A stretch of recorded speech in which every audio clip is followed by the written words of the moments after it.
Hey guys, welcome to Film World. Today I'm going to explain a romantic drama film called 365 Days from 2020. Turn on subtitles and spoilers ahead. On the island of Lampedusa, there is an old looking building, and on its rooftop, a meeting is being held between the Sicilian Mafia crime family and black market dealers. Dealers offer to take part in the trafficking of the young girls, but the leader of the family refuses to say that it is against their family values. Massimo, the son of the Sicilian Mafia family, is standing near the edge looking at the woman on the beach when his father approaches him after talking to the dealers. The man advises Massimo to be more cautious and responsible as he is the next in line to lead the family. They are talking, shots are fired, and Massimo and his father both get shot. Massimo luckily survives the attack, but his father dies on the spot. 5 years have passed since the accident, and Massimo is now the head of the Sicily crime family. Massimo is strict in his business and doesn't give second chances to his opponents. Meanwhile, a woman named Laura lives in Warsaw with her boyfriend. She's very good at her work, but her love life is not as great. One day, she comes back from the office and wants to be intimate with her boyfriend, but he refuses as usual and instead asks her to pack for their upcoming trip to Italy. They go to Italy the next day to celebrate Laura's birthday. Martin, Laura's boyfriend, wishes her well along with her friends and even makes the whole restaurant sing for her. After receiving the wishes, Laura excuses herself for going to the bathroom. She is wandering around the hotel when she bumps into Massimo. He asks her if she is lost, but when she looks back again after walking away a little, he has disappeared. The next morning, she is resting at the pool with her friend. She tells her friend that Martin prioritizes his work and friends more, and she comes last in his preferences. Just as they are talking, Martin comes over and says that he tried to wake Laura, but she was sound asleep, so he went to visit Mount Etna alone. Laura gets angry after learning that he went to visit alone, argues with him, and then goes away after pushing him into the pool. She wanders around alone all day, and at night, when she is walking in the street, some people kidnap her. When Laura wakes up, she finds herself laying in a bed that she doesn't recognize. She gets up and tries to open the door, but it is locked. She sits by the wall and watches when the steps approach the door, but no one coming inside. She gets up again and opens the door, which is unlocked this time. She goes down the stairs while looking around the big house. She comes face to face with Massimo again, but faints before saying anything. When she wakes up again, Massimo says sorry for sedating her without knowing that she has a heart problem. He then offers her an ice cube, saying it will help her get better, but she refuses and throws it away. She then tries to run away and even attacks him, but he easily throws her back on the couch. Massimo says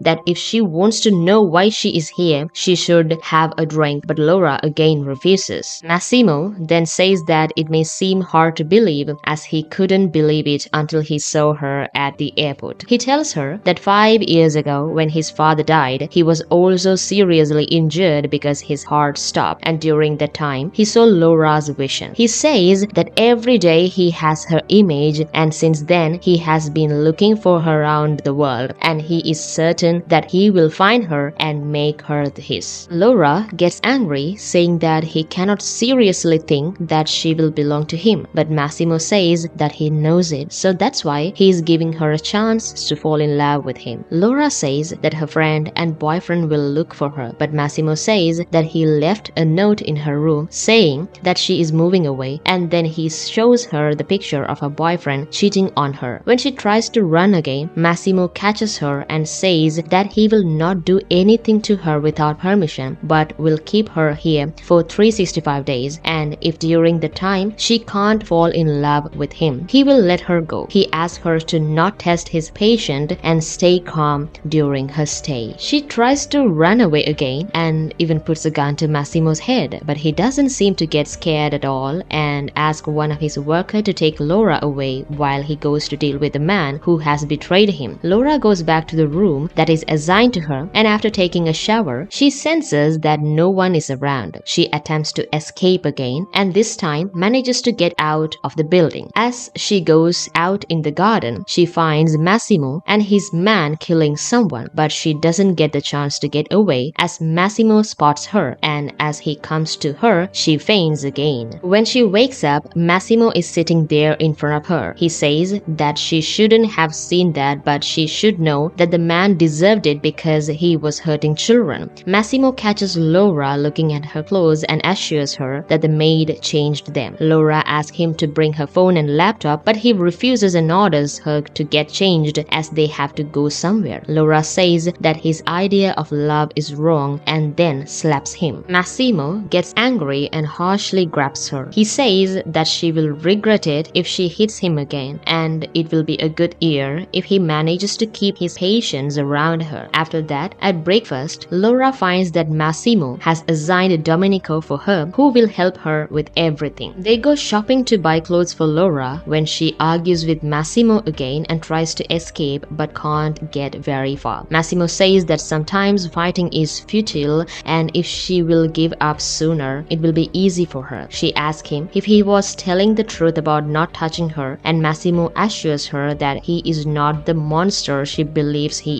is. She again demands her laptop and mobile. They ate dinner together and she asked Massimo about his work, but he just said that he owned a bunch of companies since he became CEO after his father's death. He also says that she will soon change her mind about being trapped. She just has to help him a little. When she comes back to her room, her laptop and phone are lying there. She calls her mother and says that she got a job in Sicily and will be staying there for a year. Laura continues to provoke and test Massimo's patience by wearing revealing clothes in front of him, but he doesn't touch her without her consent. Massimo warns her that all his life he took things by force, so it will be better if she does not provoke him. They have to go to abroad and Massimo's worker has to force Laura onto the plane and tie her to the seat. After getting off the plane, they go to a gathering where Laura purposely does bold actions in front of Massimo while he is sitting with his cousin. When she jumps in the fountain in front of everyone, he drags her back to their hotel. At night, Laura goes to Massimo's room and makes fun of his huge portrait on the wall. When she moves to go out, she finds that the door is locked. Massimo approaches her and ties her to the bed. He makes her watch him making out with a woman and then abandons her without touching her in any way. Massimo orders her to get dressed as they have to go to a club. When she exits the room, she is dressed very provocatively. Domenico warns her that Massimo will kill them both, but she refuses to listen. At the club, Domenico leaves her at the counter for a while and asks her not to move, but as soon as he gets out of the sight, she goes to the room where Massimo is having a meeting. Massimo drags her away and warns her again not to mess with him, but she doesn't listen and continues to wander around the club. Laura dances in the club and then goes to the pool dance in front of men from the rival family. A man gropes her and tries to force himself on her, but Massimo arrives in time and saves her. The next morning, she wakes up on their yacht and overhears Massimo arguing with one of the men, who tells him that he started the war and what he did to the man. When Laura appears and questions Massimo, he claims that he cut the man's hand and that if she had listened to her, it would not have happened. Laura gets angry, saying that if the man forced her, it was not her fault, and as they argue again, she falls into the water. Massimo saves her immediately, and when she wakes up, he confesses that he was very scared, thinking that she might not make it. After listening to Massimo's confession, Laura touches him first and gives her consent, which leads to them having sex repeatedly on the yacht. In the evening, they attend a ball that Massimo had told her about, where Massimo's ex-girlfriend Anne threatens Laura. Massimo tells Laura that he has dated her, but he makes it clear that he will leave whenever he finds Laura. They come back and have sex again, and Massimo says that he will send her back and after attending some business will join her there. He then confesses his love for her. One of Massimo's men gives Laura a ride to the airport and assures her that Anne will not hurt her in any way, but he soon gets a call and goes away after telling Laura to wait in Warsaw. After reaching Warsaw, Laura waits for Massimo to come back but gets no news about him. She meets her friend Olga and they decide to go clubbing. In the club, she meets her ex-boyfriend Martin, who tries to apologize and even follows her back to her apartment, but Massimo is already waiting waiting for her. Martin goes away while Massimo and Laura reconnect and sleep together. After seeing Massimo's injuries, she confesses that she fell in love with him. The next morning, Massimo proposes to her, to which Laura agrees but asks him to keep his work a secret from her parents. When Massimo goes back to Italy, his right-hand man, Mario, informs him about the rising tensions between the mafia families. Meanwhile, Laura has been feeling sick for days but hasn't paid attention to visiting a doctor. They happily discuss their upcoming wedding, but sadly, Laura's family will not be there because she doesn't want to expose Massimo in front of them. Only Olga is allowed to attend her wedding as she will be a bridesmaid. When Olga comes for the wedding, Laura tells her that she is pregnant. Olga asks her to tell Massimo, so she calls him saying that she wants to talk to him at dinner. Meanwhile, Mario gets the news that the rival family is planning to kill Laura soon. Laura is traveling in the car while talking to Massimo when it goes into a tunnel, but it doesn't come out from the other side. Mario quickly goes to find Massimo and tells him about the threats. When Laura's call suddenly drops, Massimo realizes what it is happening and breaks down. In the final scene, the entrance to the tunnel is blocked by a police vehicle and the movie ends. To watch more explanations of these kind of movies, click on the videos on your screen and don't forget to let me know how you feel about today's video in the comments down below. And at last, thanks for watching.